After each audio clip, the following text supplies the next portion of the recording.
Hi everyone. ఈరోజు మనం Buddhism గురించి తెలుసుకుందాం. మనం లాస్ట్ వీడియోలో జైనిజం అలాగే ఇతర రకాల మతాలు బుద్ధిజం, అంజిక ఇలాంటి మతాలు రావడానికి గల కారణాలేంటి అనేది తెలుసుకోవడం జరిగింది.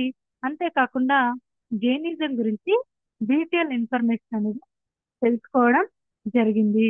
ఈరోజు మనం బుద్ధిజం గురించి తెలుసుకుందాం. బుద్ధిజం మనకి సెంచరీ బీసీలో రావడం జరిగింది. ఇది మనం లాస్ట్ టైం చెప్పుకున్నట్టే యాంటీ బ్రాహ్మణికల్ అలాగే యాంటీ రిచువలిస్టిక్ రిలీజన్ అంటే బ్రాహ్మణుల ఆధిపత్యాన్ని అపోజ్ చేస్తూ అలాగే రిలీజియస్ అండ్ సోషల్ కండిషన్స్ అంటే మూఢనమ్మకాలు అంతేకాకుండా జంతు బలులు ఇన్ఈక్వాలిటీస్ డిస్క్రిమినేషన్స్ కి అపోజ్ చేస్తూ ఈ యొక్క మతాలు అనేటివి రావడం జరిగింది. అందులోనే మనకి బుద్ధిజం కూడా రావడం జరిగింది.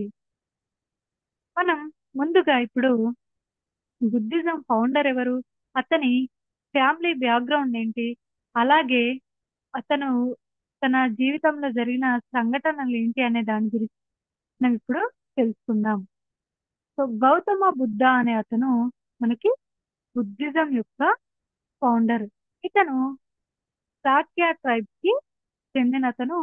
ఇతను ఒక క్షత్రియుడు. అందువల్ల ఇతనిని శాక్యముని అని అంటారు. ఇతని యొక్క ఒరిజినల్ నేమ్ వచ్చేసి సిద్ధార్థ. ఇతని తండ్రి శుద్ధోదన. ఇతను ఒక స్మాల్ రిపబ్లిక్ స్టేట్ అయిన కపిలవస్తు ప్రజెంట్ నేపాల్ ఏదైతే ఉందో దానికి ఈ శుద్ధోదన రాజు. ఇతని యొక్క మదర్ మహామాయ. ఈమె గౌతమ బుద్ధుడు పుట్టిన 7 days లోపు చనిపోవడం జరిగింది. అందువల్ల ఇతను అతని స్టెప్ మదర్ అయిన గౌతమి ప్రజాపతి దగ్గర పెరగడం జరిగింది. తన 16వ ఏట యశోధర అనే అమ్మాయిని పెళ్లి చేసుకోవడం జరిగింది. వీరికి ఒక కొడుకు పుట్టడం జరిగింది. అతని పేరు రాహుల. ఇది తన యొక్క ఫ్యామిలీ గురించి. నెక్స్ట్ చూసినట్లయితే మనకి గౌతమ బుద్ధుని లైఫ్ లో 5 మేజర్ ఈవెంట్స్ అనేటివి ఉన్నాయి. వాటిని పంచమహా కళ్యాణాస్ అని అంటారు. అంతేకాకుండా ఈ పంచమహా కళ్యాణాస్ ని సూచిస్తూ కొన్ని సింబల్స్ అనేటివి ఉన్నాయి. వాటి గురించి ఇప్పుడు మనం తెలుసుకుందాం. సో ఫస్ట్ ముందుగా మనకి బర్త్, గౌతమ బుద్ధుని యొక్క బర్త్. తను నేపాల్లోని లుంబిని ప్రాంతంలో జన్మించడం జరిగింది. దీని యొక్క సింబల్ వచ్చేసి మనకి లోటస్. నెక్స్ట్ మహాబీ నిష్క్రమణ, గ్రేట్ డిపార్చర్. తను తన యొక్క 29వ ఏట తన ఇంటిని వదిలి కాంటక అనే గుర్రం పైన బయటకు వెళ్ళడం అనేది జరిగింది. దీనినే మనం మహాబీ నిష్క్రమణ అని అంటాము. దీని యొక్క సింబల్ వచ్చేసి మనకి హార్ట్. తను బయటకు వెళ్ళి సన్యాస జీవితాన్ని తీసుకోవడం జరిగింది. ఈ సన్యాస జీవితాన్ని ఎందుకు తీసుకున్నాడు అనేది చూసినట్లయితే తను ఒక ఓల్డ్ మ్యాన్, ముసలతన్ని, అలాగే సిక్ పర్సన్ ఒక రోగిష్టిని, అలాగే డెడ్ బాడీ ఒక శవాన్ని, అలాగే ఒక సన్యాసిని చూసి తీవ్రమైన వేదనకి గురవడం జరిగింది. అందువల్ల అతను సన్యాస జీవితాన్ని తీసుకోవడం జరిగింది. And next Sambodhi, enlightenment. తను తన 35వ ఏట ఎన్లైట్మెంట్ పొందడం జరిగింది. దానిని సంబోధి అని అంటారు. తను ఒక పిప్పల్ ట్రీ కింద కూర్చొని మెడిటేట్ చేయడం ద్వారా తను ఎన్లైట్మెంట్ పొందడం జరిగింది. సో ఈ పిప్పల్ ట్రీని బోధి ట్రీ అని కూడా అంటారు. ఇది నిరంజన్ అనే నది ఒడ్డున ఉంది. సో బీహార్, గయా అనే ప్రాంతంలో ఉంటుంది. ప్రజెంట్ బీహార్ ఏదైతే ఉందో ఆ ప్రాంతంలో ఈ యొక్క పిప్పల్ ట్రీ అనేది ఉంటుంది. సో సో ఈ పిప్పల్ ట్రీని తన యొక్క ఎన్లైట్మెంట్ కి సింబల్ గా సూచించడం జరుగుతుంది. అండ్ నెక్స్ట్ ధర్మచక్ర ప్రవర్తన. ఫస్ట్ శర్మన్ తన యొక్క religious first Sharman deer park Sarnath, ఇది కాశీకి దగ్గరలో ఉన్న సార్నాథ్ దగ్గర తన యొక్క ఫస్ట్ శర్మన్ చేయడం జరిగింది. దానిని ధర్మచక్ర ప్రవర్తన అని అంటారు. దీని యొక్క సూచనగా ధర్మచక్ర వీల్ని భావించడం జరుగుతుంది. ఇది 8 స్పోక్స్ ని కలిగి ఉంటుంది. అంతేకాకుండా ఫస్ట్ రిలీజియస్ డిస్కోర్స్ లో 5 డిసిప్లిన్స్ అనేటివి అటెండ్ అవ్వడం జరిగింది. అవి కొండాన, బాండియా, వప్ప, మహానాప అండ్ అసంగి. అండ్ నెక్స్ట్ ఏదైతే తన ఫస్ట్ సెరమనీ జరిగిందో ఆ ప్లేస్ ని బుద్ధిజం యొక్క బర్త్ ప్లేస్ గా భావించడం జరుగుతుంది. నెక్స్ట్ చూసినట్టయితే మహాపరినిర్వాణ, డెత్. తను 80వ ఏట కుషినారా అనే ప్రాంతంలో మరణించడం జరిగింది. దానిని మహాపరినిర్వాణ అని అంటారు. దీని యొక్క సింబల్ వచ్చేసి స్తూప. ఇది పవిత్రమైన స్ట్రక్చర్ గా భావించడం జరుగుతుంది. దీనిపైన బుద్ధుని యొక్క రిలిక్స్ అనేవి నిర్మించడం జరిగింది. ఇది బుద్ధుని యొక్క జీవితంలో ఉన్న 5 మేజర్ ఈవెంట్స్, అలాగే తనకి సంబంధించిన సింబల్స్. అండ్ నెక్స్ట్ ఈ స్తూపాస్ లో మనకి 3 టైప్స్ ఉంటాయి. అవి ఒకటి ధాతు గర్భ స్తూప. ఇది బుద్ధుడు అలాగే బుద్ధిస్ట్ మంక్స్ కి సంబంధించిన రిలిక్స్ అనేటివి ఇక్కడ బిల్ట్ చేయడం జరుగుతుంది. అండ్ నెక్స్ట్ మనకి పరిభోజక స్తూపాస్. ఇందులో మనకి బుద్ధిస్ట్ టెక్స్ట్ అలాగే హోలీ ఆర్టికల్స్ అనేటివి నిర్మించడం జరుగుతుంది. నెక్స్ట్ ఉద్దేశిక స్తూపాస్. ఇది మెటీరియల్ తోని వితౌట్ మెటీరియల్ తో నిర్మించడం జరిగింది. అండ్ నెక్స్ట్ చూసినట్టయితే బుద్ధిస్ట్ మంక్స్ ఎవరైతే ఉంటారో వాళ్ళని విహారాస్ లేదా ఆరమాస్ అని అంటారు. అంతేకాకుండా ఈ బుద్ధిస్ట్ ప్రేయర్ హాల్స్ అలాగే అసెంబ్లీస్ ఏవైతే ఉంటాయో వాటిని చైత్యాస్ అని పిలవడం జరుగుతుంది. And next doctrines of Buddhism. So Buddhism యొక్క బోధనాలు, వాటిని ఆర్య సత్యాస్ అని అంటారు. అవి 4 రకాలుగా ఉంటాయి. ఒకటి దుఃఖ. సో ఇందులో మనకి ఏం చెప్తారంటే the world is full of sorrow. So ప్రపంచం అనేది మొత్తం దుఃఖంతో నిండి ఉందని చెప్పడం జరుగుతుంది. అండ్ నెక్స్ట్ దుఃఖ సమూహ. సో ఈ దుఃఖాలు అనేటివి రావడానికి గల కారణాలు కోరికలని చెప్పడం జరుగుతుంది. And next నిరోధ. సో ఈ దుఃఖాలను ఎలిమినేట్ చేయడానికి మనం కోరికలను కంట్రోల్ చేసుకోవడం ద్వారా వీటిని ఎలిమినేట్ చేయొచ్చని చెప్పడం జరుగుతుంది. నెక్స్ట్ మార్గ.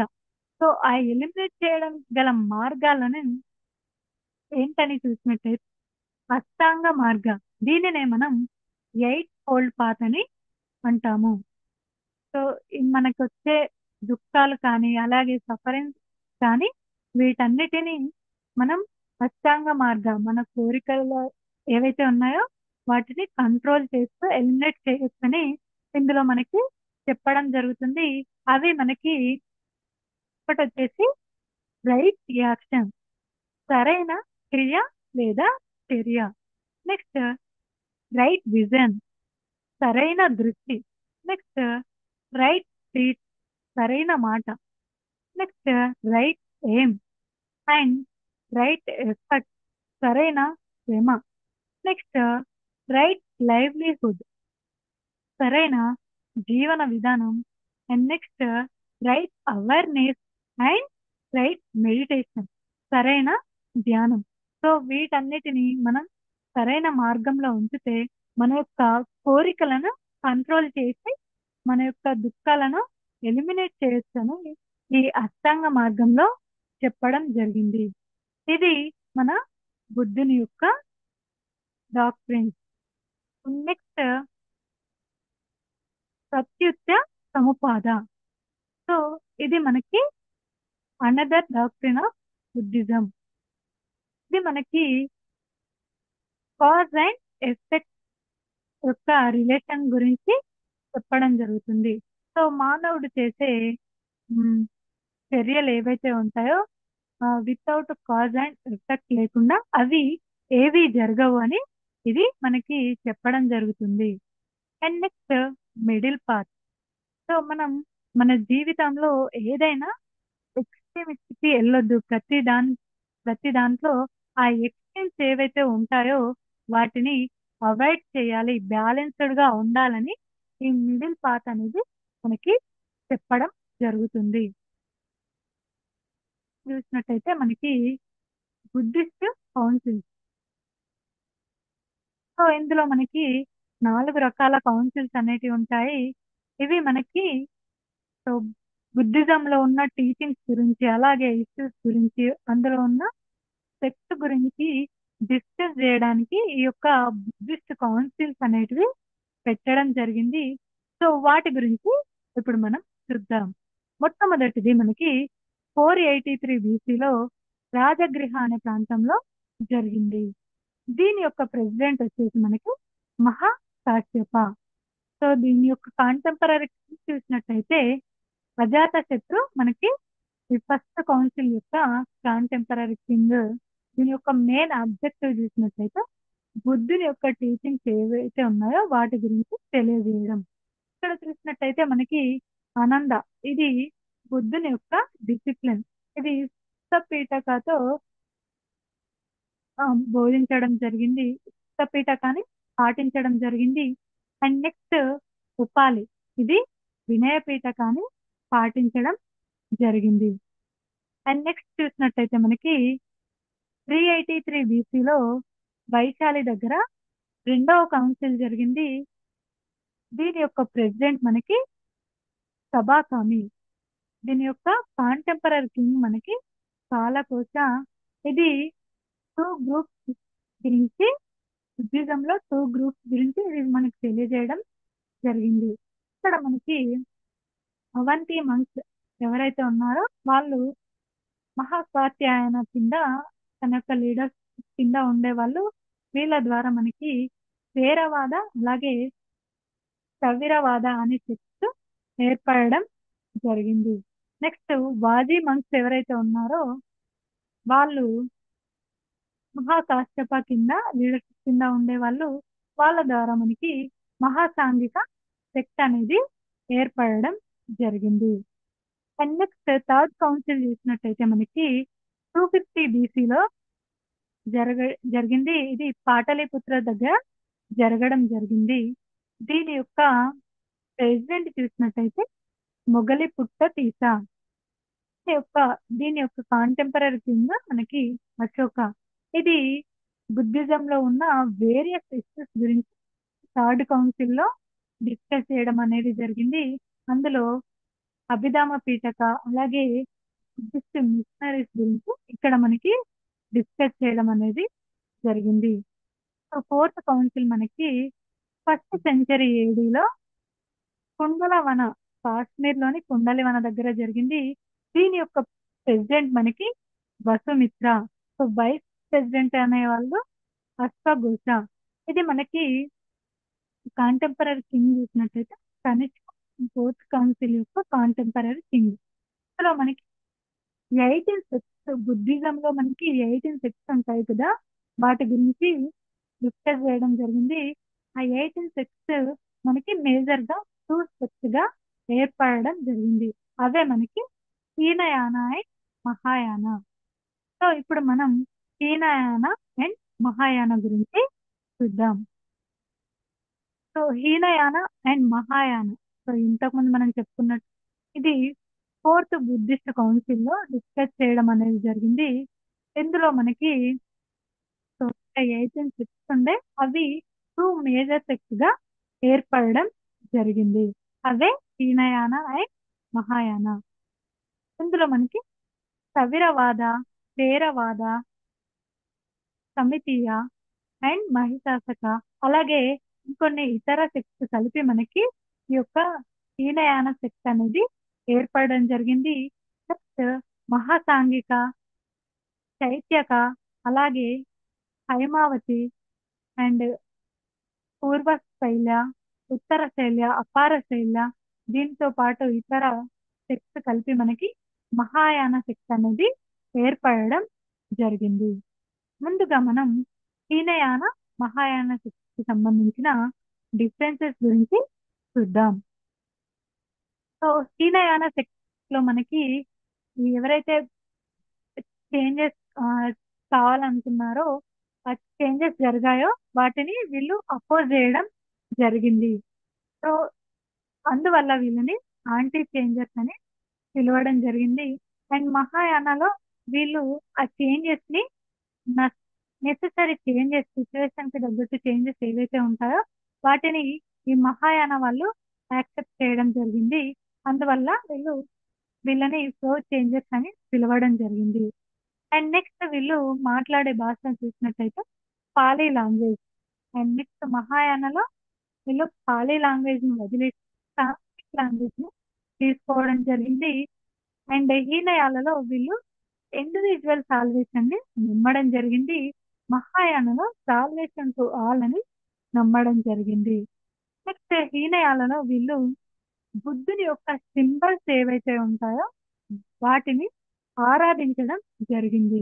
సో ఐడియల్స్ ఏవైతే ఉన్నాయో వాటిని తిరస్కరించడం జరిగింది. విగ్రహారాధన అనేది తిరస్కరించడం జరిగింది. అండ్ మహాయానలో మనకి హ్యూమన్ ఫామ్ ని, అలాగే విగ్రహ ఆరాధనని ఇంట్రడ్యూస్ చేయడం అనేది జరిగింది. హీనయాన అనేది మనకి Burma, Sri Lanka, south east Asia countries కి వ్యాపించడం జరిగింది. మహాయాన మనకి China, Japan, Korea, Nepal and ఇతర దేశాలకి వ్యాపించడం అనేది జరిగింది. ఇది మన హీనయాన అండ్ మహాయాన గురించి. నెక్స్ట్ విజయయాన శక్తి గురించి చూద్దాం. సో విజయయాన శక్తి అనేది మనకి అనదర్ బుద్ధిస్ట్ సెక్ట్. ఇది మనకి ఆంధ్రప్రదేశ్ లోని 5th సెంచరీ ఏడులో ఆంధ్రప్రదేశ్ లో గుంటూరు డిస్టిక్ లో అమరావతి ప్రాంతంలో పుట్టడం జరిగింది. వీళ్ళు మనకి తారాస్ అనే వాళ్ళని ఆరాధించడం జరిగింది. ఈ తారాస్ అనే వాళ్ళు బోధిసత్వాస్ యొక్క భార్యలు. ఈ బోధిసత్వాస్ ఎవరంటే మనకి బుద్ధుణ్ణి ఎవరైతే ఫాలో అవుతారో, తన మార్గాలని, తన ఆలోచన విధానాన్ని ఎవరైతే ఫాలో అవుతారో వాళ్ళని బోధిసత్వాస్ అని పిలుస్తారు. ఇందులో మనకి 2 సబ్సెక్ట్స్ అనేటివి ఉంటాయి. ఇది కాలచక్రయాన. ఇది మనకి సాల్వేషన్ అనేది తాంత్రిక్ కల్స్ నుండి మాజికల్ పవర్స్ ద్వారా పొందడం జరుగుతుందని వీళ్ళు నమ్మడం జరుగుతుంది. And next Sahajayana. ఇందులో మనకి సాల్వేషన్ అనేది సెక్సువల్ ఇంటర్ కోర్స్ ద్వారా పొందడం జరుగుతుందని వీళ్ళు నమ్మడం జరుగుతుంది.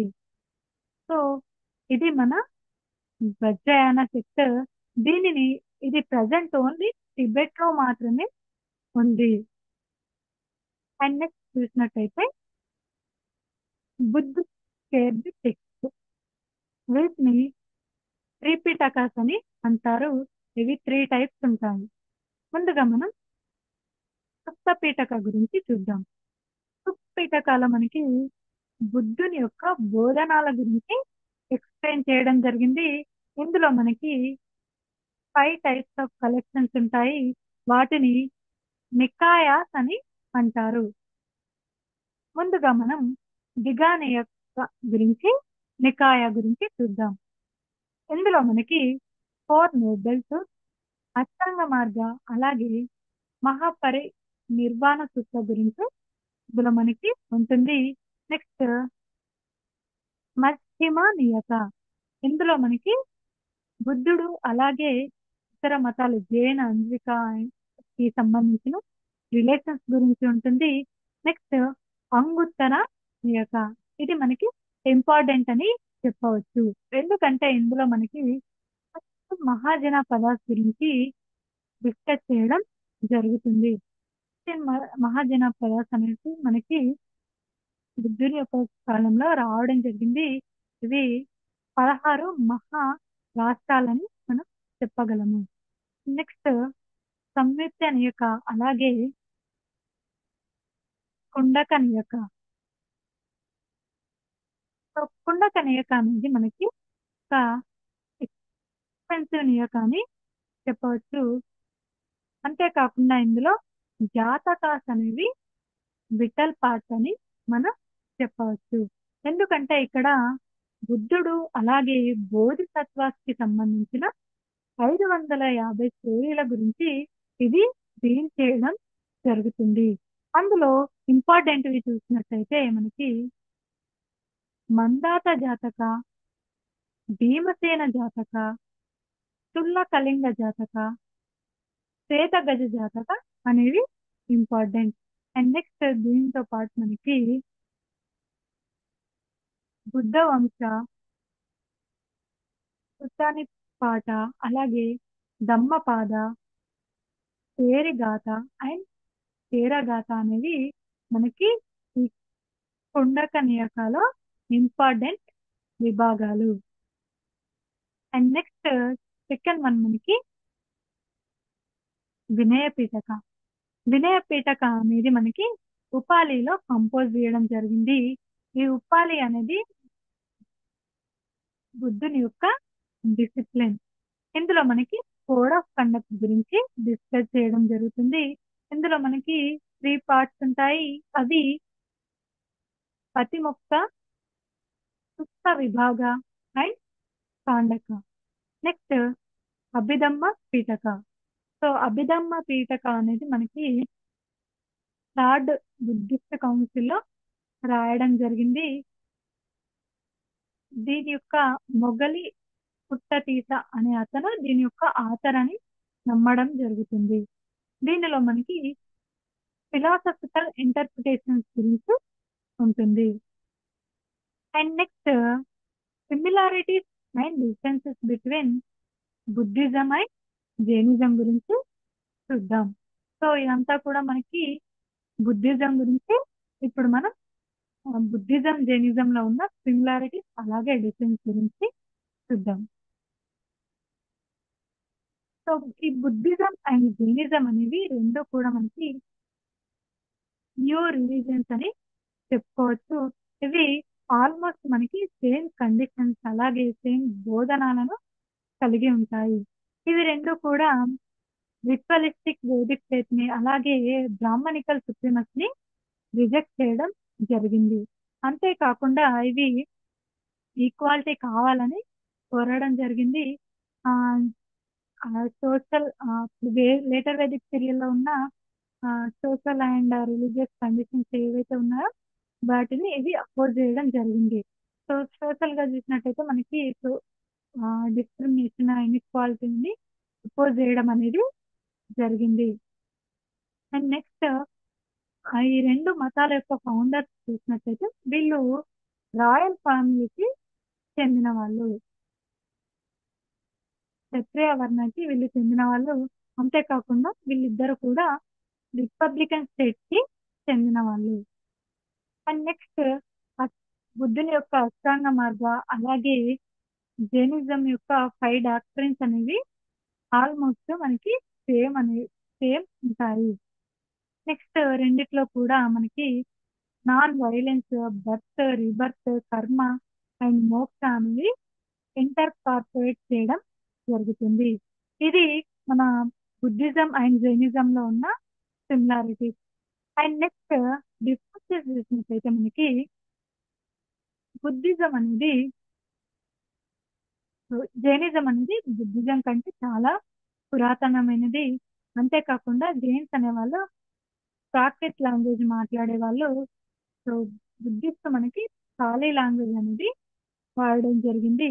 అండ్ నెక్స్ట్ జైనిజం లో మనకి సివియర్ అండ్ ఎక్స్ట్రీమ్ డాక్ట్రిన్స్ అనేటివి ఉండేవి.